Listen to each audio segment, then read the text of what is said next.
Hello everyone, I hope y'all enjoyed my last video. I just wanted to give y'all a kind of behind the scenes look at how it was created.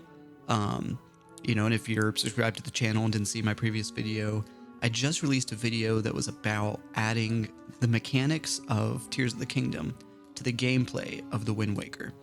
And I used, and part of the model that I used for that video was, of course, this project that I was already working on, Wind Waker Unflooded, which is all about, 3D modeling a complete Hyrule in the style of the Wind Waker.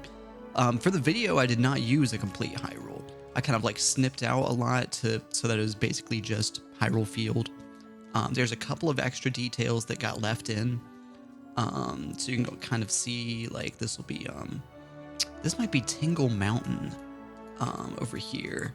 And over here is where, like, Lon Lon Ranch would be, but it's not loaded in this project. But that's just kind of giving you a little tour. You may notice I've been adding these like enemy platforms into the overworld, and I think those add a lot. I really like that.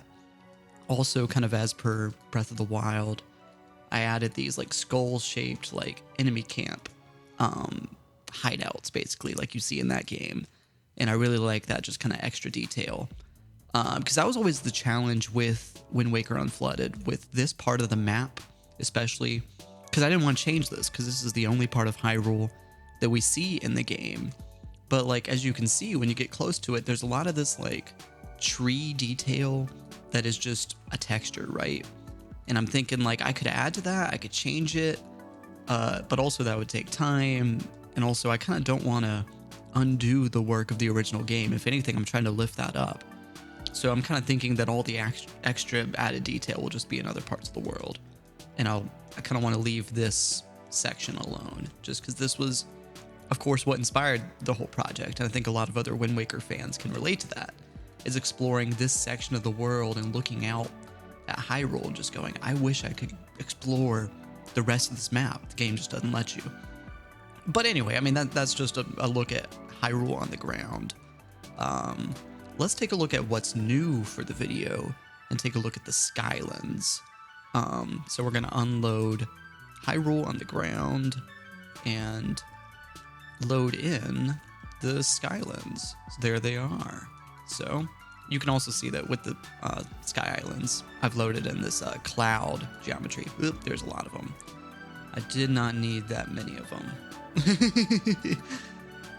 But here you go. So let's kind of try to figure out where Link goes to in the animation. So yeah, you can kind of see the he appears there using recall, and dismounts around 1950, right?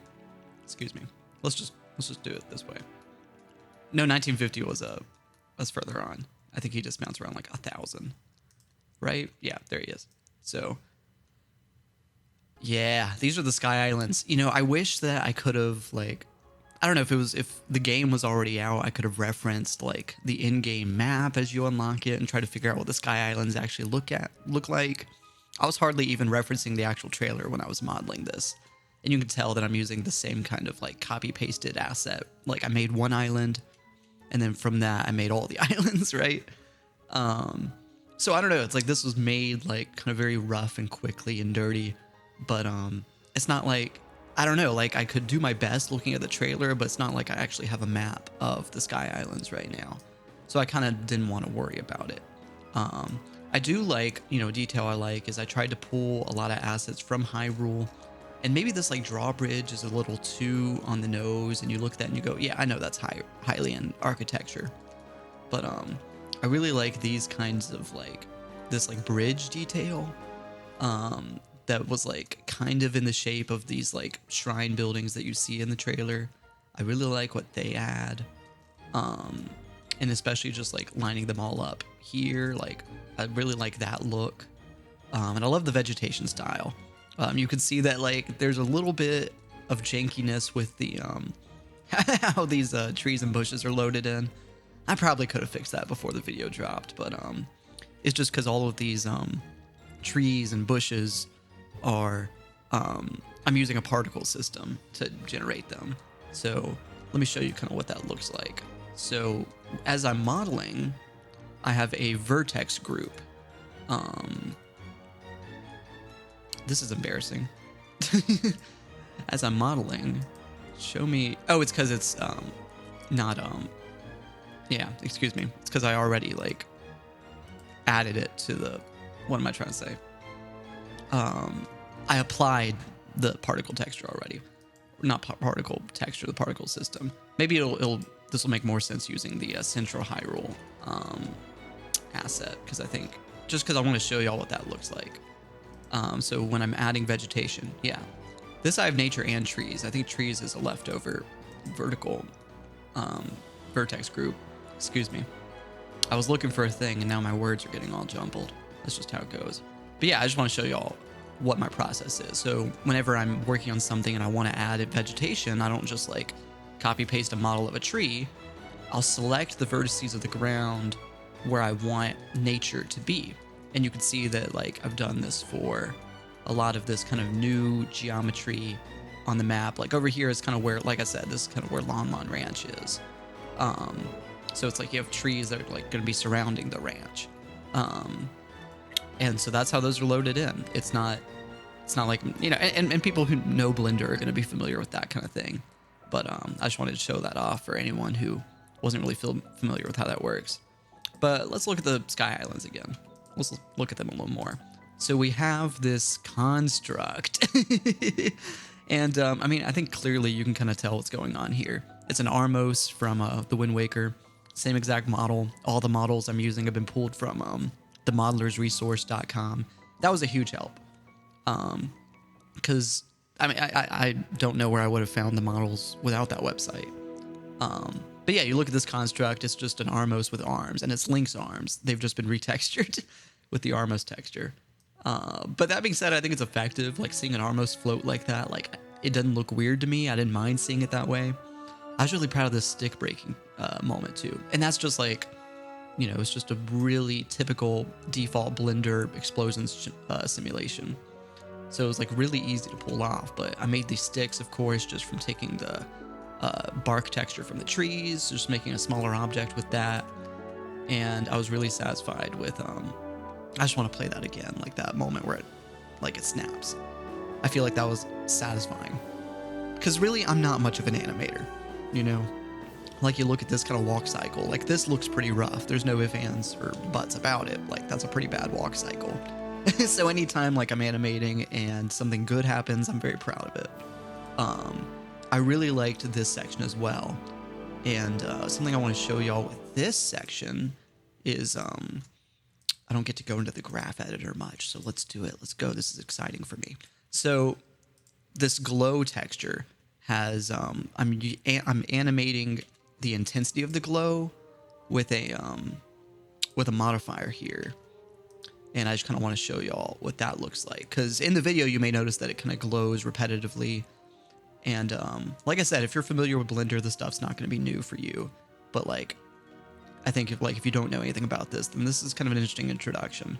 So you see this sine wave going up and down and up and down. That is corresponding to the, like you see these numbers change whenever I, you know, yeah. So the strength of the glow of the, we've missed it in the actual animation here.